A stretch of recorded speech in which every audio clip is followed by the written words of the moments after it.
Good morning po. Tayo po'y mag-aral ng salita ng Diyos sa Book of Ephesians, chapter 1, verses 17 hanggang 20.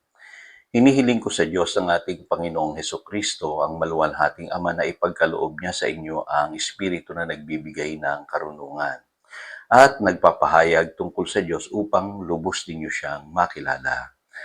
Naway liwanagan ng Diyos ang inyong isip upang malaman ninyo kung ano ang inyong inaasahan sa kanyang pagkatawag sa inyo, kung gaano kasagana ang pagpapalang inilaan niya para sa kanyang mga banal, at kung ano ang di masukat na kapangyarihang kaloob niya sa atin ng mga nananalig sa kanya. Ang kapangyarihang ding iyon ang muling bumuhay kay Kristo at nag-upo sa kanya sa kanan ng Diyos sa kalangitan.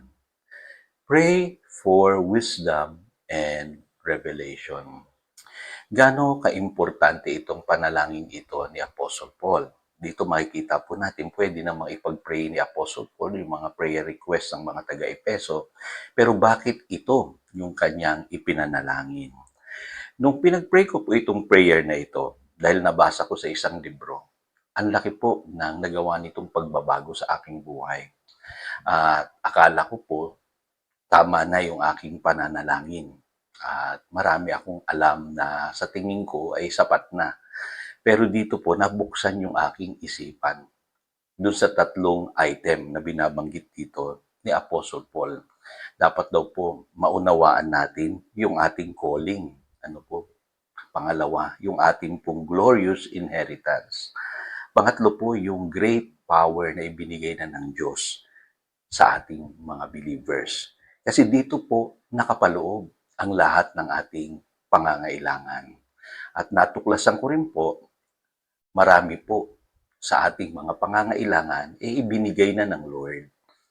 Ang kailangan lang ay paniwalaan natin at i-claim natin. Kasi sapat na po yung mga pangako ng Diyos Ibinigay na niya ito sa atin sa pamamagitan po ng Panginoong Hesukristo. Kaya lang hindi natin alam. Kaya po hindi natin ito nagagamit sa ating pananalangin.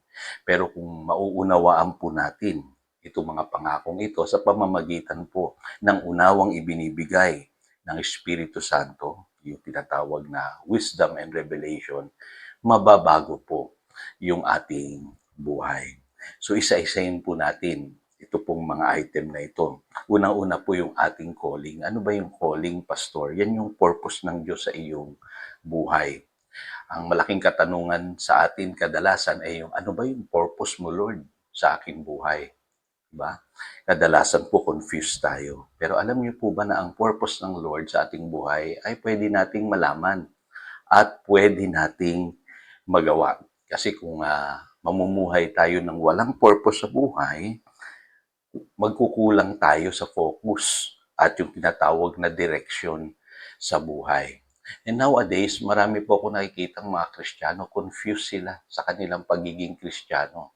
Akala nila na save lang sila, na-convert lang sila, member lang sila ng isang church, hindi nila alam na tinawag sila ng Panginoon. Pwede silang maglingkod, pwede silang maging alagad, at higit sa lahat maging kabahagi ng Great Commission. Kaya anong nangyayari, pag hindi mo alam yung calling mo, para kang tinatangay ng alon kung saan-saan. Kaya doon po sa James chapter 1 verses 5 and 6, ito po yung advice ni Apostle James na dapat humingi tayo ng wisdom sa Panginoon para matuklasan natin kung paano natin kakaharapin ang buhay na ito, maging yung mga pagsubok. Ano po? At hindi tayo matangay lamang ng alon kung saan-saan. Yun ang description. Ano po? Yung lack of purpose po kasi sa buhay, magulo po yan. Ano po? Walang direksyon, walang focus. Kaya mahalaga, mga kapatid, pray for your calling. Ano ba yung pinagagawa sa ng Lord? Pwede yan ay sa ministry, pwede yan sa trabaho mo, pwede yan para sa iyo pong secular work or maging sa iyong pamilya. Dapat malinaw sa iyo kung ano yung calling mo.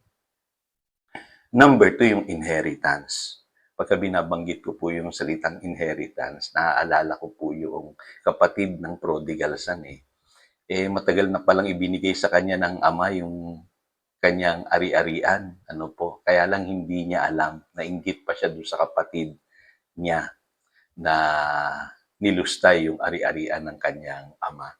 So, parang gano'n tayo. Puwedeng mga believers, ignorant tayo sa ating inheritance, ano po. At ang sabi sa 2 Peter chapter 1 verse 3, everything we need for life and godliness, He has already given us. Ibinigay na sa atin. Kaya ang problema lang, alam ba natin itong mga bagay na ito? Pero papansin niyo po diyan sa 2 Peter chapter 1 verse 3, binabanggit yan, according to our knowledge of Him. So dito, mahalaga na naman yung spirit of wisdom and revelation. Ibinigay na pala ng Lord. Hindi lang natin alam. Kasi nakapaloob yan doon sa 2 Peter chapter 1 verse 4 na He has given us His very great and precious promises. Ano po? Kaya yung wisdom po na kailangan natin dito ay yung alamin natin yung mga promises ng Lord sa Bible. Ano po? Na ibinigay na niya pala sa atin concerning our needs. Kaya totoo po yung sinasabi sa Psalm 23 verse 1, ang Panginoon ang aking pastol, hindi ako magkukulang. In other words, walang kulang sa iyong buhay, walang lack, hindi ka kapos. Ano po? For many years, dahil yung iniisip no na may kulang sa aking buhay. Kinakapos ako. Yung mga pangangailangan po, depende pa yan sa tugon ng Lord. Iniisip ko noon, baka hindi ibigay at baka hindi niya naman inilaan para sa akin. Pero sa totoo lang po, majority pala ng ating pangangailangan ibinigay na ng Lord. Kailangan i-claim lang natin araw-araw sa ating pananalangin. Panghuli, yung power. Ano po yung power? Marami naku-confuse dyan. Pero yung power, ibinigay na pala sa atin. Malinaw nung dumating ang Holy Spirit sa ating buhay. Sabi sa Acts chapter 1, verse 8. At yung iba akala nila doon sa power, emotional experience. Ano po, hindi po. Nakasalalay po ang power sa pagkakaunawa ninyo ng katotohanan ng mga sinasabi ng salita ng Diyos patungkol sa ating mga believers. Ibig sabihin, dapat alam natin yung ating authority bilang anak ng Diyos na binabanggit sa John chapter 1, verse 12. At alam din natin na meron tayong kalakasang nagmumula sa ating Panginoong Hesukristo. So yun ang power. Ano po? At hindi yung ibabase ninyo sa inyong nararamdaman. Ano po? Or sa isang emotional experience. Nakakatulong din po yun. Pero mahalaga po, meron tayong unawa. Marami kasi sa atin, iniisip natin palagi tayo'y mahina, tayo'y weak, tayo'y helpless. Pero sa totoo lang po, ang sabi ng banal na spirito sa atin, kumpleto na tayo. Ano po? Kumpleto na tayo, walang kulang sa atin. Ano po? Sabi nga sa 1 John chapter 4 verse 4, greater is he that is in you than he who is in the world. So ibig sabihin, taglay-taglay natin yung espiritu ng Diyos. Ano po? Walang kulang sa atin. You have been given fullness in Christ. Kaya yung kapangyarihan na yan, gamitin natin. Hindi tayo dapat matatakot sa mga challenges ng buhay, sa mga demonyo, sa mga bagay na nagpapahirap sa iyong buhay, or even sa mga sakit, karamdaman na kinakaharap natin araw-araw. Taglay-taglay natin yung kapangyarihan ng Diyos. So tayo po'y manalangin, dakilang Diyos, salamat sa mga katotohanan ito. Naintindihan na namin, napakahalaga po pala ng wisdom and revelation. Kaya pinagpe-pray namin ngayon, taglayin namin ito sa aming buhay upang madiskubre namin yung aming calling, yung aming inheritance, yung aming power na matagal mo na palang ibinigay sa amin. Kailangan lamang nauunawaan namin at ikiniklaim namin sa aming buhay. Salamat, Panginoon. Purihin ka. Yan ang aming panalangin. In Jesus' name we pray. Amen and amen. Again, ito si Pastor Jojo nagpapaalala upang daluyan tayo ng pagpapala, manatili tayo sa kanyang salita. Good morning.